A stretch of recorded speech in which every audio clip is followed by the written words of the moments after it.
Bonjour Stéphane Datu, vous êtes président d'Optaes. Vous intervenez depuis maintenant plusieurs années pour le compte de la N3S dans les organismes de sécurité sociale. On vous connaît particulièrement pour votre expertise à la fois sur deux domaines importants, à la fois la performance, la gestion de la performance, mais également la gestion de la production. Justement, avec le recul que vous avez et cette expertise, comment percevez-vous la manière dont les organismes de sécurité sociale ont traversé, appréhendé, vécu cette période de crise sanitaire? Bonjour Gilles, et merci de m'accueillir. Les organismes de sécurité sociale, j'ai l'impression, ont été deux caractéristiques, moi, qui m'ont marqué. C'est d'une part la réactivité qui a été à l'œuvre pendant cette période.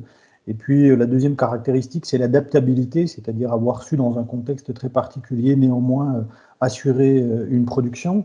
Ça, sont sur le plan un peu général.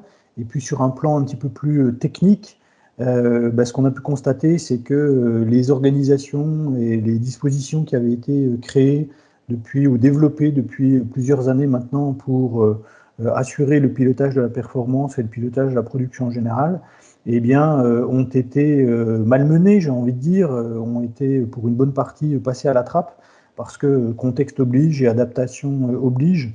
Et donc des dispositions qui sont créées pour pouvoir assurer un pilotage qui s'inscrit dans le moyen terme et qui vise une performance que je dirais durable, eh bien ces dispositions-là, elles ont été globalement réinterrogées et aujourd'hui on a à reconstruire ça. Alors justement, cette réinterrogation, elle va se poursuivre. On sait très bien que si nous avons la chance de revenir à une situation à peu près normale en 2021, la crise de 2020 aura eu des impacts, et notamment, il y a un phénomène marquant qui est la généralisation et la massification du télétravail. Selon vous, les impacts de cette généralisation et de cette massification sur la gestion de la performance et de la production? Alors l'impact, il est, on n'a bien sûr pas de certitude, hein, on a des convictions plutôt autour de ça, mais les travaux qu'on a pu faire depuis plusieurs mois aujourd'hui nous amènent à penser qu'on va aller vers une évolution du mode d'organisation du travail qui va être structurellement différent. Juste un chiffre, hein, on a plus de 80% des gens qui aujourd'hui aspirent à faire du télétravail avec une durée qui est plus importante que juste un jour par semaine. Donc on va avoir véritablement une nouvelle organisation qu'on appelle, que tout le monde appelle aujourd'hui le mode hybride. Et ce mode hybride, en fait, il implique, à mon avis, que on réinterroge et qu'on réadapte la manière dont on avait organisé le pilotage de la production.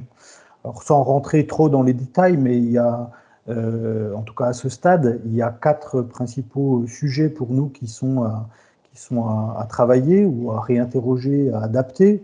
Le premier, c'est l'organisation même des unités et leur dispositif de management, parce qu'on voit que le mode hybride a pour effet de créer une sursollicitation managériale qui réimplique ou qui implique de repenser l'organisation de ces unités. Le deuxième sujet, c'est la manière dont on répartit, on appelle ça ordonnancé dans notre jargon technique, la manière dont on répartit le travail entre les acteurs qui sont à distance et les acteurs qui sont sur site, parce que ce mode hybride crée des nouvelles contraintes, mais en même temps, il offre de nouvelles opportunités. On le voit par exemple sur la productivité.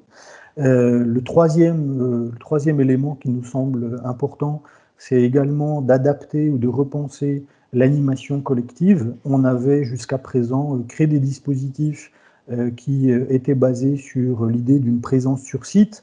Les personnes qui étaient en télétravail étaient dans une forme que j'appelle moi de non-management, c'est-à-dire en gros on attendait leur retour le lendemain, puisque généralement ils partaient pour des périodes courtes. Donc là aujourd'hui on va avoir des collectifs qui sont complètement qui sont éclatés. Et donc là, cette animation collective, elle est à réorganiser, à repenser, de sorte que on puisse maintenir ou développer la cohésion et puis garder bien évidemment une efficacité collective. Et le troisième axe, enfin, de cette évolution, c'est l'animation individuelle, puisqu'on a la conviction qu'on ne peut pas manager des équipes à distance comme on manage des équipes qui sont sur site, notamment sur la dimension individuelle. et qu'il y a une attention particulière et qu'il y a un mode de management particulier à développer.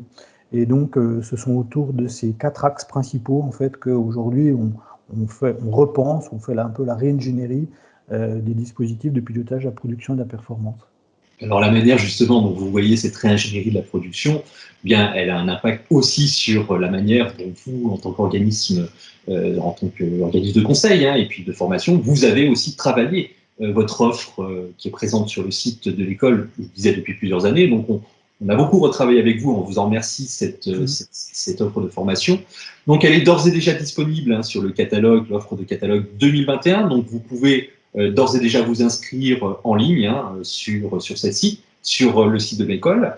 On a travaillé aussi, et ça c'est une nouveauté pour l'année 2021 qui est le fruit direct de ce confinement, on a travaillé sur 2 modalités, bien sûr des modalités traditionnelles en présentiel, mais également toutes nos formations avec vous sont d'ores et déjà disponibles en distanciel. Donc allez sur le site, inscrivez-vous. Et enfin, dernier point extrêmement important, ces éléments que vous venez de citer, ces 4 points majeurs de transformation à la fois de la performance mais également de la production, eh bien, on aura le temps de l'aborder plus longuement avec vous puisque vous nous faites le plaisir de proposer le 4 février à 14 h un webinaire autour justement du management de la performance et de la production en mode hybride.